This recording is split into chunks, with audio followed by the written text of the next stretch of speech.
जब उन बच्चों से मेरी बात हुई कि वो मुझसे क्या सुनना चाहते हैं, तो उनका भाव था कि बस आप आ जाइए। तो मैंने कहा फिर भी आप मुझसे क्या चाहते हैं, मैं क्या बोलूं?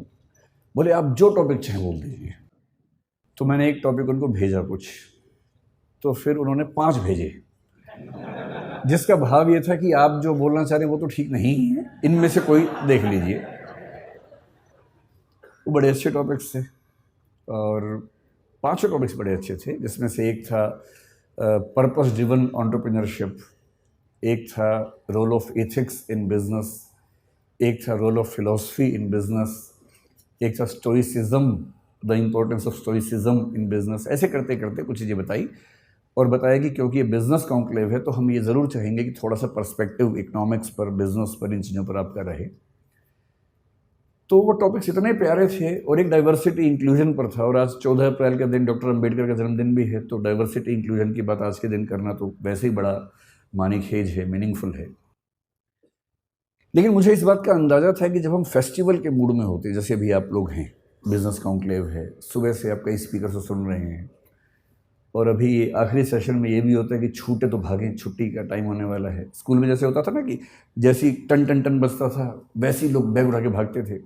आपने बैग अपने पैक कर लिए होंगे, उसमें बुक्स और बोतल पैक कर ली होगी, तो अब आप इस मूड में होंगे कि जल्दी ख़त्म हो तो मामला निपटे। आप लोग Shri Ram college of commerce में पढ़ते हैं, तो मेरे ख्याल से आपके सामने, क्योंकि देश का सबसे अच्छा कॉलेज कॉमर्स का माना ही जाता है, और माना ही किया जाता है ही, ऐसे थोड़ा माना जाता होगा। मतलब मेरी समझ ये है कि कोई ब्रांडिंग ऐसे ही नहीं हो जाती है। अगर किसी कॉलेज या किसी व्यक्ति की साख है, तो वो साख न तो रातों रात बनती है, न हवा में बनती है, और अगर वो लॉन्ग सस्टेन्ड क्रेडिबिलिटी है तो इसका मतलब है कि उसमें कुछ तो बात होगी ही, तभी उसकी क्रेडिबिलिटी उस तरह की है। तो मैं जब देखता हूँ आजकल के बच्चों को, नई पीढ़ी को, और मैं उनके जब डायलेमास को समझने की कोशिश करता हूँ, तो मैंने पाया कि उनके सामने सबसे बड़ा डायलेमा ये होता है, स्पेशली उनके दिमाग में जो कॉमर्स या मैनेजमेंट की दुनिया से हैं, जैसे कि आप हैं, कि हम बड़े होने के बाद क्या करें। नौकरी करें में फिर बहुत सारे ऑप्शंस, प्राइवेट सेक्टर में जाएं, किसी स्टार्टअप में नौकरी कर लें, सिविल सर्विसेज में जाएं, कोई और नौकरी कर लें, एकेडमिक्स में चले जाएं। एक तो ये सवाल, और दूसरा ये सवाल कि क्या हम अपना स्टार्टअप शुरू कर दें, कुछ अपना उद्यम शुरू कर दें। और मैं देख रहा हूँ कि आजकल की पीढ़ी को एक शब्द बड़ा अच्छा मिल गया, स्टार्टअप। हमारी पीढ़ी ने भी स्टार्टअप किए। मुझे 2 साल पहले ही पता लगा कि जो मैं कर रहा हूँ कई साल से वो स्टार्टअप ही होता है, वरना मैं 2 साल वरना तो मैं 3-4 साल से बड़ा परेशान था कि पूरा देश स्टार्टअप कर रहा है और हमने कभी किया ही नहीं। तो मुझे एक बार गूगल पे जाके सर्च करना पड़ा कि स्टार्टअप क्या होता है, व्हाट इज स्टार्टअप। तो पता लगा स्टार्टअप का मतलब अपना काम करना, इतना ही होता है। तो फिर मैं समझ गया कि अच्छा। तो मैंने 1-2 पढ़े लिखे लोगों से पूछा, तो जो मैं करता हूँ क्या वो स्टार्टअप हो सकता है? बोले हाँ, वो स्टार्टअप, आप तो सक्सेसफुल स्टार्टअप है। तो मुझे बड़ी खुशी हुई कि मैंने ये काम कर लिया, वरना दुविधा रहती कि सारी दुनिया कुछ कर रही है और हमारे वर्तमान सरकार उस पर इतना जोर दे रही है और हमने किया ही नहीं वो काम। आप लोग संयोग से हमारे पूरे भारतीय इतिहास के उस दौर में हैं। मैं इस पे आता हूँ 2 मिनट के बाद, इस वाक्य को पूरा करूँगा, उससे पहले एक संकेत करता हूँ। हर देश में जो इकोसिस्टम है उसमें सपने अलग अलग होते हैं, और ये आपके सपने दरअसल आपके सपने होते नहीं हैं। आपके सपने आपके समाज के सपने होते हैं जो उसने आपके मन में बैठा दिए।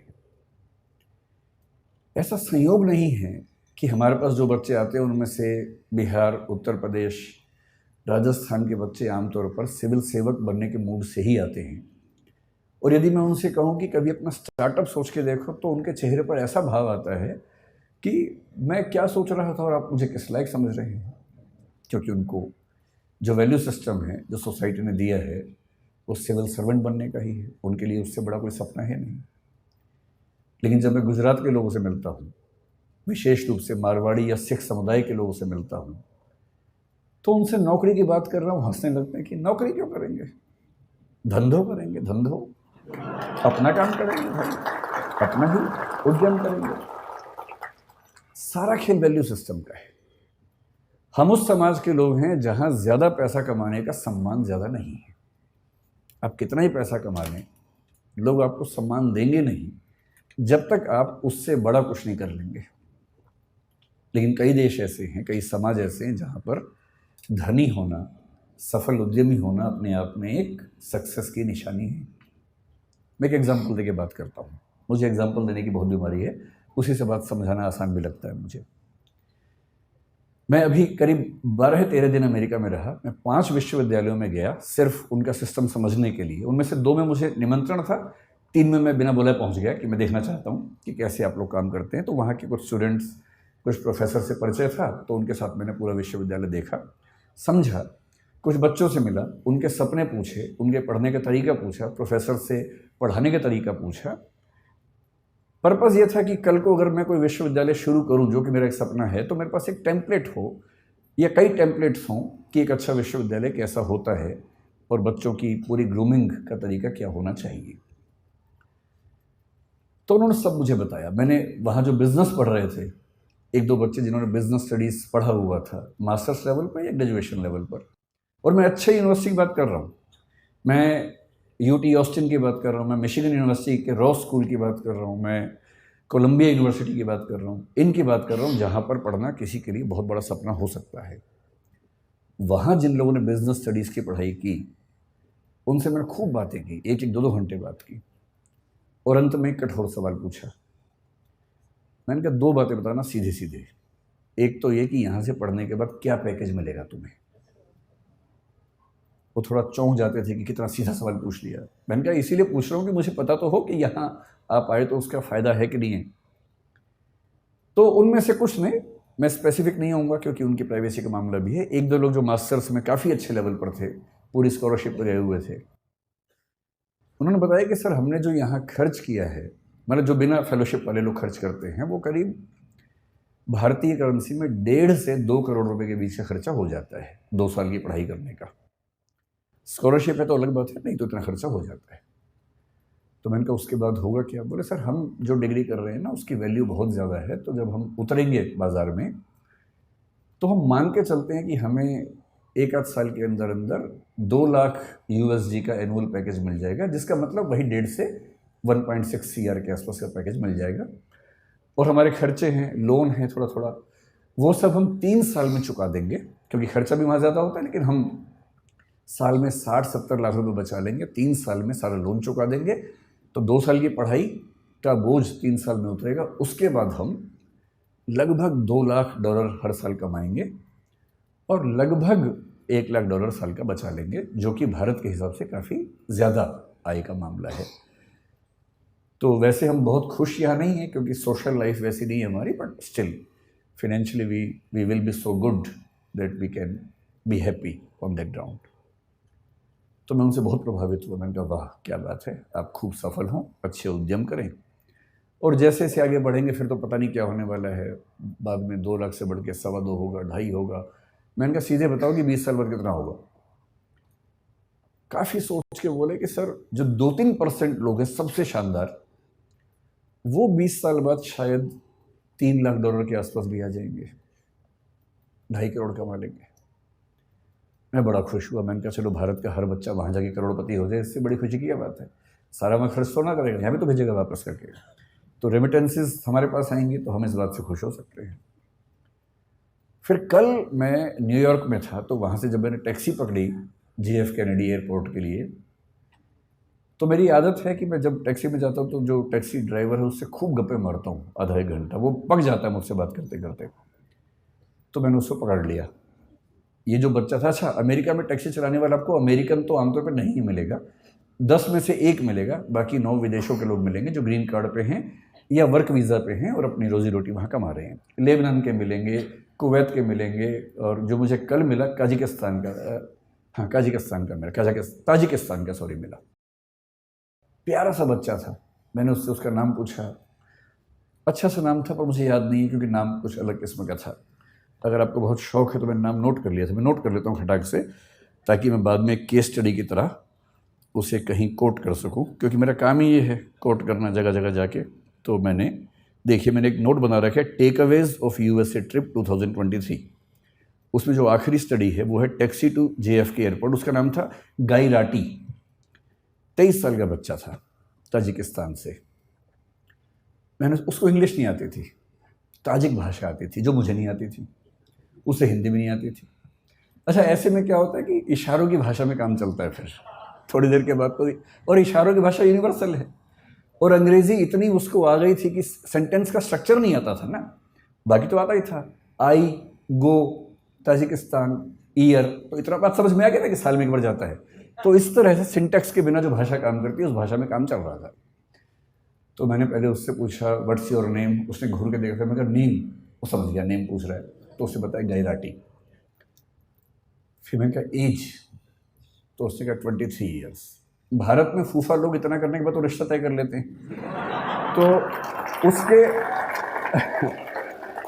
उसके चेहरे पर भी ये भाव था कि क्या ये रिश्ता तय करने वाला है। तो मैंने उससे कहा नहीं मैं तो कुछ और पूछना चाह रहा हूँ। फिर मैंने कहा गैराटी कब से हो अमेरिका में? तो उसने कहा 1 ईयर। तो मैंने कहा वीज़ा कैसे मिला? बोला ग्रीन कार्ड। तो मुझे ध्यान आया कि ग्रीन कार्ड के मामले में डाइवर्सिटी पॉलिसी काम करती है, हर देश से कुछ लोगों को मिलता है, तो उसमें उसको मिल गया होगा। तो मैंने बहुत सहानुभूति के भाव से पूछा, मैंने गैरेटी कितना कमा देते हो यार? मुझे लगा बोलेगा बहुत कम कमाता हूँ, इस भाव से थोड़ी सी टिप मिल जाए अंत में, और मैं उसको बहुत खुश होकर $10 की टिप दूंगा और एहसान कर दूंगा अंत में, मुझे भी खुशी हो जाएगी। तो उसने कहा कि ऑलमोस्ट $400 to $500 एवरी डे। अच्छा, भारत का आदमी सीधे 80 से गुणा करता है वहाँ जाके, जो भी फिगर सुनता है खटाक से गुणा करता है। मैं घबरा गया, भाई ये तो बहुत ज़्यादा कमा लेता है, इसका मतलब तो बहुत ज़्यादा कमा लेता है। मैंने कहा अच्छा। फिर मैंने कहा how many days in a week you work, क्योंकि वहाँ सब 5 दिन काम करें, 2 दिन मस्ती करते हैं। बोले ऑल 7 days, क्योंकि मस्ती तो वहाँ के लोग करते हैं ना, बाहर से जाते हैं वो तो भविष्य में मस्ती करने के मूड में होते हैं, अभी मेहनत करते हैं। फिर वो समझ गया कि ये मेरी इनकम काउंट करना चाह रहा है, तो उसने खुद ही बोला on average I earn $12,000 to $14,000 per month. फिर मैंने 80 से गुणा कर दिया खटाक से, तो मैं समझ गया कि ये महीने के 10 से 12 लाख कमा लेता है। तो मैंने उससे फिर पूछा दिस इज योर रेवेन्यू और दिस इज योर सेविंग? भाई आप तो कॉमर्स के लोग जानते हैं, रेवेन्यू अलग है, सेविंग अलग है। नेट इनकम है कि ग्रॉस इनकम है, उसी में सारा खेल हो जाता है, और वैल्यूएशन की दुनिया इसी खेल पे चल रही है कि कुछ का कुछ बोल के वैल्यूएशन करवा लेना है। तो उसने कहा दिस इज माई सेविंग।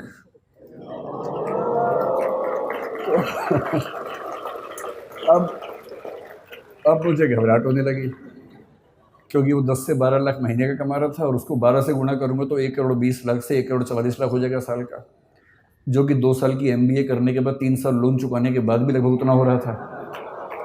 तो आप लोग बुरा मत मानिएगा, MBA वाले लोग है ना, आप लोग कॉमर्स की दुनिया में पढ़ रहे हैं, बुरा मत मानिएगा, मैं तो केवल ये बताना चाह रहा हूँ कि दुनिया के रुझान क्या हैं। तो मैंने बड़ा हौसला मन में रख के सोचा कि कहीं तो MBA वालों को ऊपर उठाऊं। तो मैंने कहा लेकिन तुम्हारी इनकम आगे बढ़ेगी नहीं इससे ज़्यादा, you have a stable income, but if you had been in service you would have grown faster, you would have got increments every year. मतलब ये बात समझाने में 1 घंटा लग गया, तोड़ के सेंटेंस बोलने पड़ रहे थे। तो उसने कहा no, I am buying 2 more taxis. तो मैंने कहा भाई अभी सेल्फ ड्राइविंग कार की परमिशन तो मेरी नहीं है कि तुम 2 टैक्सी लेके चला दोगे बिना ड्राइवर के, ऐसे कैसे होगा, तुम कितनी चला लोगे? पर no, I will get 2 drivers from Tajikistan and the per hour minimum wages is $10 to $12। तो मैं उनसे दिन में 10 घंटे काम करवाऊंगा, $120 उनको दूंगा, और मैं एक टैक्सी से 400-500 कमा लेता हूँ, 120 दे दूंगा, तो भी मेरे पास मतलब 350 की एवरेज एक कार से बचेगी। 2 से 700 7 दिन चलाएंगे, तो मोटा मोटा मान के चलिए कि मामला बड़ा रिस्की हो जाएगा। तो फिर मैंने टिप दी नहीं उसको।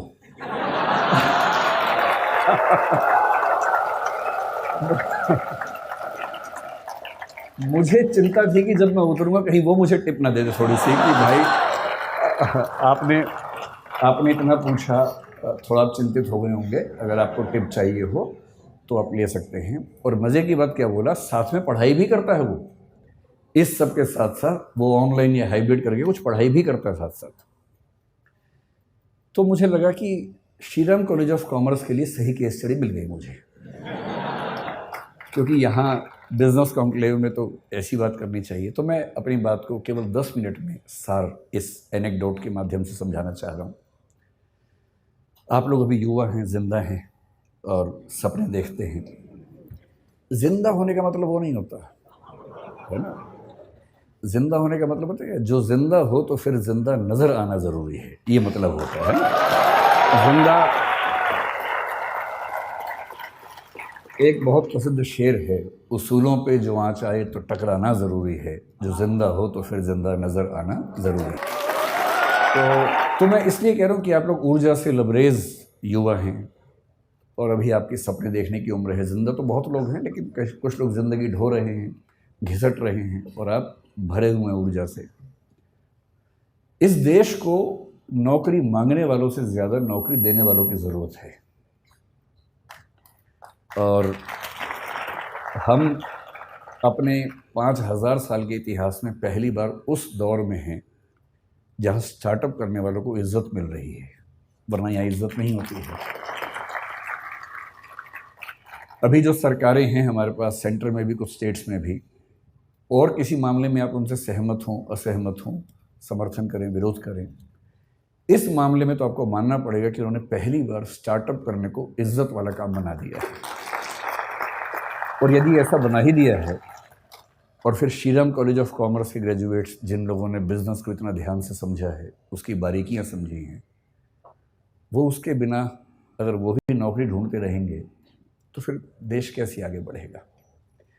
तो कुछ साल नौकरी करना ठीक है, लेकिन यदि मुझसे पूछेंगे तो मैं ये कहूँगा कि अगर आप वैसे व्यक्ति हैं कि चुपचाप ज़िंदगी गुजार लेनी है तो ठीक है, कीजिए नौकरी। नौकरी करनी है, साथ में कुछ किताबें लिखनी है तो कीजिए नौकरी। पर यदि कुछ बड़ा सोचा है, अगर आप चाहते हैं कि आप इस देश और समाज को कुछ बड़ा योगदान दे सकें, तो सबसे अच्छा विकल्प है उद्यम। और उद्यम का मतलब केवल आर्थिक उद्यम नहीं होता है। उद्यम का मतलब है कि आप जोखिम लेने वाले व्यक्ति हैं, आप बहुत शांत व्यक्ति नहीं हैं। और जोखिम लेना कुदरत ने सिखाया, हमें प्रकृति ने सिखाया है। प्रकृति के विधान में सुरक्षा नहीं होती है, प्रकृति के विधान में जोखिम ही जोखिम है। वो तो हमने शहरों में, गांवों में सुरक्षा डेवलप कर ली है, और थोड़ी बहुत सुरक्षा ज़िंदगी में रहे तो अच्छा भी लगता है। लेकिन जंगल का नियम, प्रकृति का नियम सुरक्षा पर नहीं टिका है, वो खतरों पे टिका है, जोखिम पे टिका है। जो भी आप में से अपनी ज़िंदगी को शानदार बनाने के लिए जोखिम लेने को तैयार है, मेरी नज़र में वही एंटरप्रेन्योर है, वही उद्यमी है। और जोखिम केवल पैसे के लिए नहीं होता है, होना भी नहीं चाहिए। जोखिम महात्मा गांधी ने भी लिया, अंबेडकर साहब ने भी लिया, दोनों शानदार वकील थे। डॉक्टर अंबेडकर, मैं परसों कोलंबिया विश्वविद्यालय में गया जहाँ से उन्होंने पीएचडी की, एक पीएचडी की, लंदन स्कूल से दूसरी 3 पीएचडी की उन्होंने। इन लोगों ने अपने अपने सफल करियर को दांव पर लगा के जोखिम लिया कि देश को एक अच्छा राजनीतिक और सामाजिक मंच मिल सके। ये सोशल एंटरप्राइज है, पॉलिटिकल एंटरप्राइज है। कबीरदास हों, गुरु नानक हों, या महात्मा बुद्ध हों, महावीर स्वामी हों, इन सब ने अपने अपने समाज को बेहतर बनाने के लिए अपनी जान को जोखिम में डाला। ये सब उद्यमी लोग हैं। कोई स्पिरिचुअल एंटरप्राइज करता है, कोई सोशल एंटरप्राइज करता है। आप बिजनेस एंटरप्राइज वाले लोग हैं, लेकिन मैं इतना ज़रूर कहूँगा कि बिजनेस में पैसा कमाना ज़रूरी है, क्योंकि वही आपको ज़िंदा रखेगा, वही आपके उद्यम को चला पाएगा। लेकिन कोई भी उद्यम जो सिर्फ पैसा कमाता है, वो समाज को फ़ायदा नहीं पहुंचाता है। और मैं एक बात अक्सर कहता हूँ, आखिरी बात आपसे वही कह रहा हूँ, कि अगर अपने जीवन को एक ठीक दिशा देनी है तो सिर्फ एक काम कीजिए,